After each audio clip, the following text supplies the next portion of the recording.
અમેરિકાના ટેક્સાસથી ત્યાં વસતા ભારતીય સમાજને સ્તબ્ધ અને આઘાતમાં ડૂબાડી દેનારા અત્યંત હૃદય ધરાવક સમાચાર સામે આવ્યા છે, જેણે ટ્રમ્પ શાસનની વચ્ચે પ્રવાસી ભારતીયોના ભવિષ્ય અને સુરક્ષા પર બહુ મોટો પ્રશ્ન ઊભો કર્યો છે. ટેક્સાસના ઓસ્ટિનમાં વસતી 21 વર્ષની ભારતીય મૂળની દીકરી સવિતા ષણમુગ સુંદરમ, જે યુનિવર્સિટી ઓફ ટેક્સાસ ઓસ્ટિનમાં સિનિયર સ્ટુડન્ટ તરીકે ડ્યુઅલ ડિગ્રી એટલે કે કોલેજ ઓફ લિબરલ આર્ટ્સમાંથી bachelor of arts in economics અને મેકકોમ્બ સ્કૂલ ઓફ બિઝનેસમાંથી bachelor of business administration in management information સિસ્ટમ્સનો ઉચ્ચ અભ્યાસ કરતી હતી. તેનું 1 માર્ચ 2026ના રોજ ઓસ્ટિનની ડાઉનટાઉન 6th સ્ટ્રીટ પર આવેલા બુફોર્ડસ બાર નજીક થયેલા એક ભયાનક અને કમનસીબ માસ શૂટિંગમાં અત્યંત કરુણ મોત નીપજ્યું છે. આ ભયાનક ઘટના ત્યારે ઘટી જ્યારે તે રાસ રોડિયો નામનો મોટો પ્રખ્યાત ડાન્સ ઇવેન્ટ સક્સેસફુલી ઓર્ગેનાઇઝ કરીને પોતાના ઘર તરફ જઈ રહી હતી. આ ઘટનાની ગંભીરતા જોઈને એફબીઆઈની કડક તપાસમાં આ આખી ઘટનાને આતંકવાદ એટલે કે ટેરરિઝમ સાથે સત્તાવાર જોડવામાં આવી છે, જેમાં સવિતા સિવાય અન્ય નિર્દોષ ગ્રાહકો અને લોકો પણ ભોગ બન્યા હતા.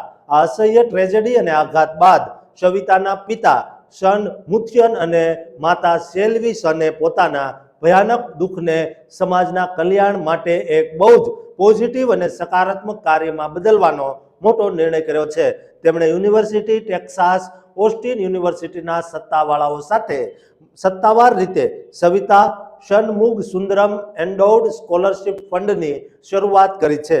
આ ફંડનો અસલી ટાર્ગેટ દાતાઓ પાસેથી અંદાજે $5 લાખ એટલે કે $5 લાખ ભેગા કરીને સૌથી મોટી કાનૂની જોગવાઈ એ છે કે આ યુનિવર્સિટી પણ સામેથી $4 મેચિંગ આપશે, જેનાથી આ આખું એન્ડોવમેન્ટ ભવિષ્યમાં પૂરા $10 લાખ એટલે કે $1 મિલિયન મોટું ભંડોળ બની જશે.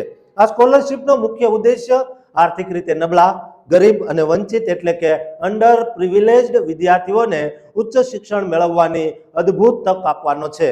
અને આ એન્ડોવમેન્ટના વાર્ષિક વ્યાજમાંથી દર વર્ષે 8 થી 10 જરૂરિયાતમંદ વિદ્યાર્થીઓને ત્યાં સુધી કાયમી આર્થિક મદદ મળતી રહેશે જ્યાં સુધી આ યુનિવર્સિટી કાર્યરત રહેશે. આ ઉમદા કાર્યમાં વિશ્વની જાયન્ટ મલ્ટીનેશનલ કંપનીઓ જેવી કે વિઝા, પીડબ્લ્યુસી અને એપલે પણ પોતાના એમ્પ્લોયી ડોનેશનને મેચ કરવાનું મોટું ઓફિશિયલ કમિટમેન્ટ આપ્યું છે, જેથી એમ્પ્લોયર મેચિંગ પ્રોગ્રામ દ્વારા આ દાનની અસલી અસર બહુ જ પ્રચંડ રીતે વધી જશે. અને આ ડોનેશન આપવાની સત્તાવાર લિંક યુનિવર્સિટી ઓફ ટેક્સાસ ઓસ્ટિનના ઓફિશિયલ પેજ give.utexas.edu પર લાઈવ ઉપલબ્ધ કરાવી દેવાય છે અને તેની મુખ્ય મેમોરિયલ વેબસાઇટ savithasan.com પણ બનાવવામાં આવી છે. સવિતા નાનપણથી જ ઓસ્ટિનની લોકલ નેટિવ હતી અને તેણે liberal arts and science academy હાઈસ્કૂલમાંથી પોતાનું ગ્રેજ્યુએશન પૂરું કર્યું હતું. તેણે પોતાની અસાધારણ વૃત્તિ પ્રતિભાથી famous Taco Bell live mas scholarship જાતે એપ્લાય કરીને જીતી હતી અને આ યુનિવર્સિટીમાં ગૌરવપૂર્ણ પ્રવેશ મેળવ્યો હતો. તે યુનિવર્સિટીના ઇન્ડિયન સ્ટુડન્ટ્સ એસોસિએશનમાં બહુ જ એક્ટિવ લીડર તરીકે પ્રેસિડેન્ટ કે વાઇસ પ્રેસિડેન્ટનું પદ સંભાળતી હતી અને રાસ રોડિયો ઇવેન્ટને મુખ્ય ઓર્ગેનાઇઝર હોવાની સાથે મોટું કોમ્યુનિટી સોશિયલ વર્ક પણ કરતી હતી. તે અભ્યાસની સાથે એક નાની આંત્રપ્રિન્યોર પણ હતી, જે પોતાની એટસી ક્રાફ્ટ બિઝનેસ અને ઓફિશિયલ યુટ્યુબ ચેનલ સફળતાપૂર્વક ચલાવતી હતી. તેની જિંદગીની એક મોટી અદ્ભુત મહત્વાકાંક્ષા હતી કે તે 21 વર્ષની ઉંમર સુધીમાં દુનિયાના 21 દેશોની મુલાકાત લે, પરંતુ તેણે પોતાના જીવનકાળમાં 26 દેશો અને અમેરિકાના 36 રાજ્યોની સફર ઓલરેડી પૂરી કરી લીધી હતી અને શિક્ષણ પૂરું થતાં જ તેની પાસે વિઝા કંપની તરફથી મોટી જોબ ઓફર પણ આવી ચૂકી હતી.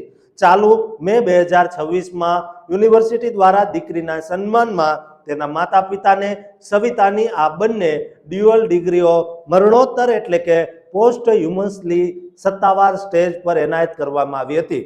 આ સિવાય સવિતાની પવિત્ર યાદને જીવંત રાખવા UT Austen Indian student association દ્વારા સવિતા શન વિમેન્સ એમ્પાવરમેન્ટ એવોર્ડ શરૂ કરાયો છે, જે આગામી 10 વર્ષ સુધી સ્પોન્સર કરવામાં આવશે અને તેનો સૌથી પહેલો એવોર્ડ ગત 25 એપ્રિલ 2026ના રોજ પ્રજ્ઞા વેલાને લાઈવ આપવામાં આવ્યો હતો. આ સાથે જ તેની આત્માની શાંતિ માટે ટ્રીઝ ફોર પીસ મેમોરિયલ હેઠળ મોટા પાયે યાદગાર વૃક્ષારોપણ કરીને તેને ભાવભીની શ્રદ્ધાંજલિ આપવામાં આવી છે.